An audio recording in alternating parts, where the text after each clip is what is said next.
En matière de divorce, de garde d'enfants, tout ce qui concerne l'état des personnes, généralement les juridictions appliquent la coutume islamisée des parties. Je voudrais savoir quel est le cadre légal de la garde des enfants après une répudiation. Le Niger a une particularité en matière d'état de personnes. J'aime dire qu'elle a un système bicéphale. À côté des règles écrites du droit civil, cohabite la coutume islamisée des parties.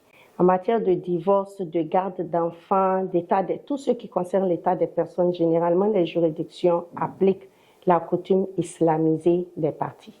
Donc après la dissolution d'un mariage, concernant la garde des enfants, on applique la coutume islamisée des deux parties pour régler la question. Et généralement, c'est une garde de fait avant. L'enfant reste jusqu'à 7 ans chez sa mère. Dans toutes les coutumes islamisées, que ce soit Hausa, Jarma ou Peul au Niger, c'est ce qui se passe avant. L'enfant est confié à la mère. C'est une garde de fait, ce n'est pas une décision de justice, c'est ce qui se fait d'habitude, c'est une pratique. Jusqu'aux 7 ans révolus, après la garde revient au père. Mais au moment où la maman a la garde de fait, le père est tenu de s'occuper des besoins essentiels de l'enfant, à savoir l'habillement, la nourriture et éventuellement la scolarité s'il est déjà scolarisé en prématernelle ou maternelle. Mais toutes ces règles coutumières maintenant ne s'appliquent plus de manière absolue parce que la matière a été encadrée par les textes internationaux qui ont amené le principe de l'intérêt supérieur de l'enfant.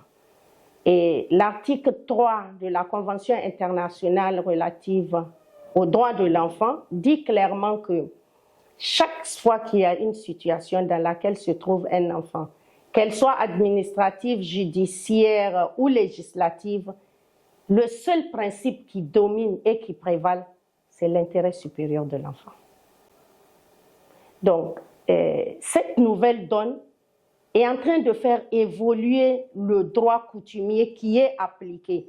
Parce que maintenant, en tout cas moi, je le plaide et j'insiste devant les juridictions pour que chaque fois que la coutume est contraire ou bien qu'elle fait obstacle à la sécurité, au bien-être et au développement harmonieux de l'enfant, le juge doit l'écarter au bénéfice du principe absolu qui est posé par les conventions internationales qui ont mis la priorité et la prédominance sur l'intérêt supérieur de l'enfant.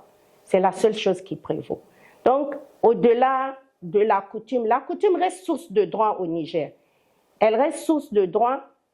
C'est sur cette base que la garde est accordée, c'est sur cette base que les pensions sont accordées, mais le juge est obligé de tenir compte du principe intangible de l'intérêt supérieur de l'enfant.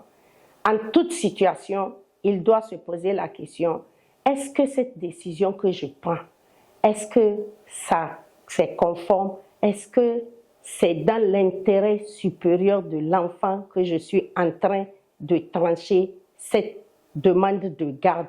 C'est le seul principe qui prévaut. Mais la coutume reste source de droit quand même. Mais la coutume ne peut pas être appliquée si elle est contraire ou elle fait obstacle à l'intérêt supérieur de l'enfant.